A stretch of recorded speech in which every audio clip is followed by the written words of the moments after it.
Bienvenidos a EVTN. Nos encontramos en la biblioteca del Centro de Estudios Sociales y de la Hospedería de la Santa Cruz del Valle de los Caídos, perteneciente a nuestra abadía benedictina del mismo nombre.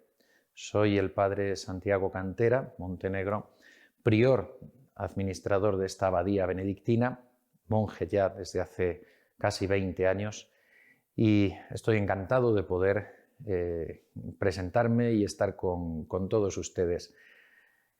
El tema del que quería hablarles, y como había comentado previamente con los organizadores y los responsables de la televisión, es el sacerdocio y su relación también con la vida monástica. En toda religión suele haber unas personas dedicadas especialmente al culto divino, dedicadas a la relación con la divinidad entre los hombres, entre los fieles y la divinidad. Y en muchas de ellas estos tienen la categoría de sacerdotes, estas personas. El sacerdote tiene una labor de intercesión entre los hombres y la divinidad. En todas las religiones lo ha habido y normalmente su función principal en esta labor de intercesión es ofrecer un sacrificio que se repite, que hay que hacer cada vez de nuevo para atraer las bendiciones o el favor de la divinidad y aplacar también su ira. De ahí el hecho de que ha habido en muchas ocasiones religiones donde lo que se ofrecían eran sacrificios animales o incluso sacrificios humanos, como entre los antiguos fenicios y los cartagineses, que eran de cultura fenicia, o también entre los aztecas de México. En el antiguo Israel surgió también el sacerdocio instituido por el Dios único y verdadero, en la persona de Aarón, el hermano de Moisés. Y vinculado a este sacerdote, a este sumo sacerdote y a los sacerdotes de la religión hebrea, de la religión judía, surgió también por institución divina en la familia de uno de los hijos de Jacob o Israel, la tribu de los levitas, encargados de la atención al culto divino y del servicio hacia los sacerdotes. La función de estos sacerdotes de la antigua ley, de la vieja ley, como se le llamaba entre los cristianos habitualmente, era también esto, ofrecer un sacrificio para atraer el favor divino, para aplacar los momentos de la cólera divina hacia los pecados de los hombres, hacia la infidelidad del pueblo de Israel cuando caía en la idolatría. ¿Y qué sacrificios ofrecían? Pues ofrecían sacrificios rituales de animales, la sangre de los animales, y cada vez había que renovar un sacrificio. ¿Cuál es la diferencia fundamental entre este sacerdocio de otras religiones o el propio sacerdocio de Israel, que es figura de lo que va a ser el sacerdocio católico? Pues la diferencia fundamental está en la misma persona de Jesucristo, sumo y eterno sacerdote, que ofrece un único y universal sacrificio para todos los hombres en beneficio de toda la humanidad, que va a ser el sacrificio de su cuerpo y de su sangre, el sacrificio de su muerte redentora en la cruz. Él, como verdadero Dios y verdadero hombre, en virtud de su humanidad, puesto que ha asumido la naturaleza humana sin despojarse de la naturaleza divina, uniéndolas en síntesis perfecta en la persona divina del Verbo de Dios, el Hijo de Dios, la segunda persona de la Santísima Trinidad, en virtud de esa humanidad que ha asumido, asume el sacerdocio, porque el sacerdocio propiamente pertenece a la humanidad. Es el hombre quien ofrece el sacrificio a Dios. Pero el sacerdocio de Cristo adquiere unas características distintas de cualquier otro sacerdocio en virtud también de su divinidad. Va a ser sacerdote eterno, supremo de la nueva ley. Porque él mismo, Dios hecho hombre, el Dios humanado, como le gustaba decir a Santa Teresa de Jesús, el Verbo encarnado, ofrece su propio cuerpo, su propia sangre como sacrificio. Él va a ser el sacerdote de la nueva alianza, va a ser la víctima que él mismo se ofrece y su cuerpo va a ser el propio altar. Por eso dice en alguno de los prefacios de la misa que Jesucristo es verdadero sacerdote, víctima y altar, todo a un mismo tiempo. Es un sacerdocio perfecto, porque el sacerdocio de la vieja alianza, el sacerdocio del antiguo Israel, tenía que ir ofreciendo continuamente nuevos sacrificios. El sacrificio de Cristo, por el contrario, se ofrece una única vez con un valor universal. Pero eso sí, en los sacerdotes católicos, los sacerdotes que van a participar de ese sacerdocio universal, supremo, eterno de Jesucristo, se va a renovar ese sacrificio que se ofrece de nuevo cada vez en la Santa Misa. El sacrificio de la misa, el santo sacrificio de la misa, es el mismo sacrificio de Jesucristo nuestro Señor en su pasión y en su cruz, que se renueva, se actualiza cada vez que se celebra en el altar.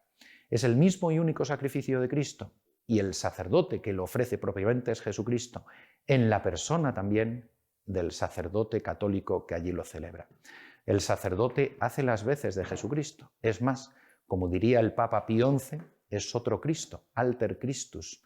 En ese momento representa al mismo Jesucristo. Lo representa no en cuanto a una función teatral, sino en lo que significa propiamente representar, es decir, presentar de nuevo, hace presente de nuevo ese sacrificio. De ahí que cada vez que se celebra la misa, superando las barreras del espacio y del tiempo, nos situamos en Jerusalén en el mismo momento de la pasión y de la muerte redentoras de Cristo y también de su resurrección gloriosa y de su ascensión a los cielos, porque todo se celebra junto en ese momento. Por lo tanto, el sacerdocio de Cristo es perfecto. Todos los sacerdocios de otras religiones evidentemente son imperfectos e incluso el mismo sacerdocio de la vieja ley, de la antigua ley, de la ley mosaica, de la ley dada por Dios a Moisés y que se instaura en concreto en el sacerdocio en Aarón, servido por la tribu de los levitas. Es un sacerdocio imperfecto, el sacerdocio de Cristo es perfecto porque es el Dios humanado, Dios hecho hombre, que ofrece ese sacrificio único y universal para siempre, que renovarán los sacerdotes cristianos, los sacerdotes católicos. Tiene un precedente también importante en la tradición cristiana, que es el sacerdocio de Melquisedec, rey y sacerdote, porque Jesucristo es verdaderamente Dios, es verdaderamente hombre, es verdaderamente rey y es verdaderamente sacerdote. Y ese sacerdocio de Melquisedec es figura, prefigura lo que es el sacerdocio cristiano, el sacerdocio de Cristo. Todo el sacerdocio cristiano, todo el sacerdocio católico nace y bebe del sacerdocio único, supremo y eterno de Jesucristo. Es una participación del sacerdocio de Cristo. Así lo explica, por ejemplo, la carta a los Hebreos, que es el gran documento del Nuevo Testamento sobre el sacerdocio de Cristo y el sacerdocio que nace de él. Y es la Iglesia quien confiere el sacerdocio. La Iglesia, como esposa de Cristo, como cuerpo místico de Cristo, confiere el sacerdocio ministerial o jerárquico. Ciertamente, todos los cristianos, todos los bautizados, somos sacerdotes en cuanto a lo que es el sacerdocio del pueblo cristiano, lo que es el sacerdocio universal de los cristianos. Pero hay un sacerdocio jerárquico, institucional, ministerial, que se confiere por el sacramento del orden sacerdotal. Jesucristo, nuestro Señor, fue quien inauguró este nuevo sacerdocio y quien lo instauró en la última cena, el Jueves Santo, con sus apóstoles. Él mismo celebró allí la primera misa anticipando el sacrificio que iba a ofrecer en la cruz y en los apóstoles instituyó los primeros sacerdotes. Y por eso el orden sacerdotal se transmite, se confiere de los obispos a los nuevos sacerdotes. De ahí la importancia de este elemento que en la tradición cristiana se ha denominado la sucesión apostólica, es decir, la sucesión desde los apóstoles continuando por los obispos y por los sacerdotes es el modo en el que se transmiten y en el que se confieren los sacramentos, y entre ellos fundamentalmente el del orden sacerdotal para la transmisión también de los otros sacramentos. Por lo tanto, este elemento de la sucesión apostólica que remonta a todos los obispos y sacerdotes de hoy hasta los apóstoles, instituidos como sacerdotes y obispos por Jesucristo, es fundamental para entender también la validez de un sacerdote ministerial, de un sacerdote ministro válidamente ordenado, con todos los poderes, con toda la potestad que el sacerdote tiene. Esta grandeza del sacerdocio cristiano exige la santidad del sacerdote, exige una espiritualidad de santidad, porque evidentemente al ser el sacerdote otro Cristo, al tener que ser como otro Cristo, aunque no tenga la perfección de Jesucristo, ya que el sacerdote está sometido al imperio del pecado. Hay una diferencia fundamental en que, por supuesto, Jesucristo no está sometido al imperio del pecado ni del demonio. Se ha sometido a la tentación, pero no al imperio del pecado. El sacerdote, en cambio, en cuanto hombre, aunque haga las veces de Jesucristo y tenga que ser otro Cristo en la tierra, está sometido, sin embargo, a la herencia del pecado original y, por lo tanto, puede ser un hombre pecador.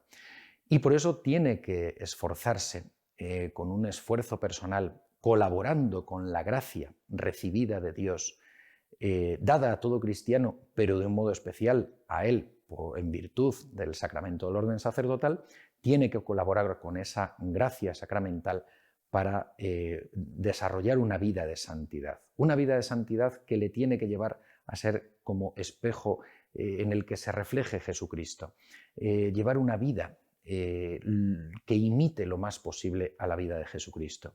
De ahí también, entre otros elementos, la importancia del celibato sacerdotal. En el sacerdocio latino, en Occidente, el celibato ha sido un elemento que no es ciertamente un elemento del dogma, un elemento de la fe, pero sí es un elemento disciplinar que ayuda mucho a comprender la grandeza de la ofrenda que el sacerdote hace de su vida a Cristo, de su pertenencia única y exclusiva a Cristo, de que para él tiene que ser Cristo todo en su vida, que su corazón, su alma, tienen que estar llenos por completo de Jesucristo. Unido a esto, y en cualquier caso, incluso aunque en las iglesias católicas de Oriente también se permite el matrimonio de los sacerdotes antes de que sean ordenados sacerdotes, cuando uno está ordenado sacerdote ya no se puede casar, en el Oriente cristiano, en cualquier caso exige el cultivo de las virtudes, el cultivo de la pureza, de la castidad, el cultivo de la humildad, el cultivo de la obediencia, el cultivo de la dedicación a los demás, del servicio. Todas las virtudes tienen que relumbrar en el sacerdote, porque tiene que ser como un espejo en el que se refleje Jesucristo nuestro Señor. Y eso los fieles tienen que verlo. De ahí esa alta exigencia. La espiritualidad sacerdotal cuenta con varias escuelas, por así podemos decir, de santos sacerdotes que han escrito y han predicado acerca de la grandeza del sacerdocio. En España, por ejemplo, contamos con una preciosa herencia de la escuela sacerdotal española, cuyas cabezas más grandes quizás son sobre todo y ante todo San Juan de Ávila, el maestro Ávila, el patrono del clero secular español, y algunas figuras relevantes también, como puede ser un cartujo español del siglo XVII, el padre Antonio de Molina, don Antonio de Molina, que escribió una instrucción de sacerdotes. Del santo maestro Ávila son muy recomendables su tratado sobre el sacerdocio y dos de las pláticas que predicó a sacerdotes, una de ellas en ocasión de un sínodo diocesano de Córdoba. Y él recoge todo lo que es además el espíritu de la Reforma Católica, de la verdadera Reforma Católica, llamada habitualmente la Contrarreforma, todo el espíritu del Concilio de Trento, todo lo que lleva hacia Trento y todo lo que Trento va disponiendo en concreto en estos aspectos con relación a la santidad sacerdotal. Hay otras escuelas también de espiritualidad sacerdotales grandiosas, como puede ser la escuela francesa, con Beryl, por ejemplo, o San Juan Eudes, uno de los apóstoles del culto al corazón de Jesús, al Sagrado Corazón de Jesús y al Corazón Inmaculado de María. ¿Y qué nos dicen muchos de estos autores? Nos hablan de esa santidad que se requiere para el sacerdote, que el sacerdote tiene que cultivar.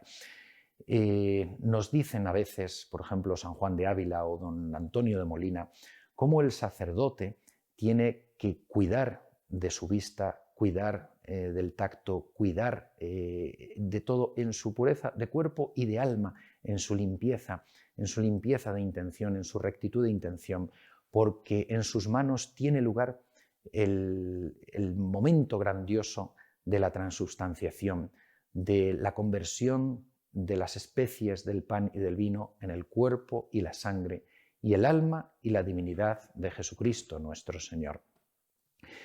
Eso que tiene lugar en las manos del sacerdote exige la santidad del sacerdote. Él ve ante sí a Cristo, él trata con Jesucristo. A las palabras de Jesucristo, Dios obedece, como dicen estos santos sacerdotes, como decía también el santo cura de Ars, San Juan María Vianney, en el siglo XIX, otro de los maestros de la escuela sacerdotal francesa. Cristo obedece a las palabras del sacerdote, Dios obedece, se hace presente realmente en las especies eucarísticas, y es impresionante pensar cómo un simple hombre, con sus palabras, que son las palabras de Cristo, dichas en la última cena y que hacen realidad el sacrificio de la cruz ahora de manera incruenta, Dios se somete al poderío, al poder de un hombre sencillo como puede ser un sacerdote. Esto era algo que al santo cura de Ars le maravillaba, cómo las palabras de un hombre, pero que son palabras de Cristo, porque hace las veces de Cristo, Dios obedece a ellas. Y de ahí esa exigencia de santidad. Tanto es así que algunos de estos autores también resaltan cómo la grandeza del sacerdocio tiene puntos de similitud con la Santísima Virgen. En algún punto, por supuesto, es inferior, porque la Santísima Virgen ha llevado en su seno, se ha producido la encarnación en su seno, por obra del Espíritu Santo, la encarnación del Hijo de Dios, y eso solo la Santísima Virgen ha tenido este privilegio maravilloso de la maternidad divina.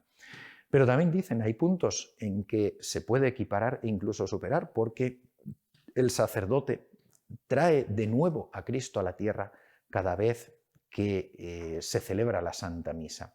También lo señalan con respecto a los ángeles. Dicen, los ángeles no se les confiere a ellos la potestad del orden sacerdotal. Pueden dar la comunión, y ha pasado en alguna ocasión, como por ejemplo con los pastorcitos de Fátima, el santo ángel que se les apareció les dio la comunión. Pero, en cambio, los ángeles no pueden conferir el sacramento de la Eucaristía, es decir, no pueden consagrar en sus manos, y además son seres espirituales puros, no tiene lugar la transubstanciación. Quisiéramos también resaltar algunos aspectos que hemos estado hablando previamente acerca de la relación con la vida monástica, ya que, por mi parte, como monje, la unión de la vocación sacerdotal con la vocación monástica tienen un carácter especial que realmente va de la mano. La labor del monje es una labor de intercesión por las almas, de procurar la salvación de las almas a través de una vida de oración y de sacrificio. A través de una vida de intercesión, sobre todo con la celebración de la Santa Misa, el sacrificio máximo que se puede ofrecer a Dios nuestro Señor, y el rezo del oficio divino y la oración personal del monje, intercediendo por las necesidades de todos los hombres, para que Dios derrame sus bendiciones sobre los hombres, sobre la Iglesia, sobre la tierra, para traer el favor divino, para alcanzar el perdón de los hombres. Esto lo realiza el monje, aunque no esté ordenado sacerdote, y lo realiza el sacerdote a través de la Santa Misa. Por eso, la unión de la vocación del monje con la vocación del sacerdote hacen una síntesis perfecta. Hacen una síntesis perfecta de esa labor de intercesión, de esa labor de mediación. En esa labor de intercesión del sacerdote y del monje hay también una diferencia notable. El sacerdote recibe un sacramento, que es el orden sacerdotal, y además un sacramento que imprime carácter, es decir, que perdura por siempre, que deja una huella, un sello imborrable en el alma, que como sabemos son 3 los sacramentos que tienen esta notalidad, esta nota de imprimir carácter: el bautismo, la confirmación y el orden sacerdotal. Por eso el sacerdote va a ser, como se dice, sacerdus in aeternum, sacerdos in aeternum, para siempre, sacerdote para siempre. Algo que remarcaba mucho también el Papa Pío XI en uno de sus documentos para los sacerdotes. Es sacerdote para siempre, porque imprime carácter. El monje no recibe un sacramento, pero la profesión monástica le vincula a Dios por medio de los votos, de una promesa en la que toda su persona va a quedar dedicada a Dios para siempre. Y en esta dedicación para siempre, a través de los votos, unida cuando se une con el sacerdocio ministerial, ambos elementos, el sacramento del orden y la profesión monástica, adquieren un valor de plenitud del sacramento recibido en el bautismo. El sacramento del bautismo imprime carácter, une al bautizado con Cristo, lo hace hijo de Dios, lo hace miembro de la Iglesia, y en la profesión religiosa, en la profesión de los votos monásticos, esto haya como una culminación de eso que se ha producido en el bautismo. Y en el bautismo y en la confirmación también el sacerdote que ha recibido ya 2 sacramentos que impriman carácter por el orden sacerdotal adquiere como digamos el último, el grado más elevado ya en cuanto que recibe aquel elemento que le configura plenamente con Cristo, hacer de él otro Cristo. La vida del monje es una vida, como decíamos, de oración, de sacrificio, de penitencia, que nace a partir fundamentalmente del siglo IV, con algunos precedentes en la Sagrada Escritura, y sobre todo a partir del Próximo Oriente, de Egipto, Siria, Palestina, comienza a desarrollarse y salta luego a Occidente, con esta labor de intercesión por los hombres. Las figuras iniciales son sobre todo la de San Antonio Abad, San Antón, San Pacomio, San Pablo Ermitaño, y pronto se transfiere a otras partes de Oriente, con personajes como San Basilio, o de Occidente como San Benito. La vida del monje va a transcurrir dedicada durante toda su jornada a Dios nuestro Señor. Son 3 los elementos que la configuran propiamente. La oración, por una parte litúrgica, con la Santa Misa y el rezo del oficio divino como centro, y entre esos espacios también se integran momentos de oración personal, de oración contemplativa. El segundo gran elemento es el trabajo, el ora et labora, que se suele decir, reza y trabaja, santificando el trabajo diario, ofreciéndolo a Dios, colaborando con Él en la obra de la redención, para ganarse también el sustento cotidiano y poder ayudar a los demás, a los necesitados. Y el tercer elemento, la lectio divina. La lectio divina, o lectio divina, según como se quiera pronunciar el latín, que es una lectura espiritual, una lectura bajo la guía del Espíritu Santo, que se convierte propiamente en oración, fundamentalmente de la Sagrada Escritura, de la palabra de Dios. De ahí que, como se suele decir, se rumia la palabra, es decir, se va extrayendo todo el contenido de la palabra. No es una lectura rápida, una lectura por el prurito de saber, de brillar, sino una lectura pausada en la que se va extrayendo todo el néctar de esa lectura espiritual, fundamentalmente de la Sagrada Escritura, y allí donde en una frase o en una palabra el Espíritu Santo toca el alma, allí poder detenerse y extraerlo todo. Y por eso también se convierte en oración. Y unido al trabajo y unido a la lección divina, también en la vida monástica se ha desarrollado de un modo importante la vertiente del estudio. a través de la copia de libros, a través de la traducción de libros, a través del estudio, también para poder transmitir al futuro todo lo que es el legado cultural y espiritual de la tradición cristiana o incluso en su momento también de toda la tradición clásica. Pidamos a Dios nuestro Señor, a través de la Santísima Virgen, a través de los santos sacerdotes que han vivido con intensidad la Santa Misa, que derrame sus bendiciones sobre todos los sacerdotes y les pido que rueguen por nosotros para que de verdad seamos santos sacerdotes. Y les doy la bendición de Dios Todopoderoso, Padre, Hijo y Espíritu Santo, descienda sobre vosotros y os acompañe siempre. Muchas gracias por la atención y pidamos de verdad por la santidad de los sacerdotes para que podamos reflejar realmente a Cristo nuestro Señor.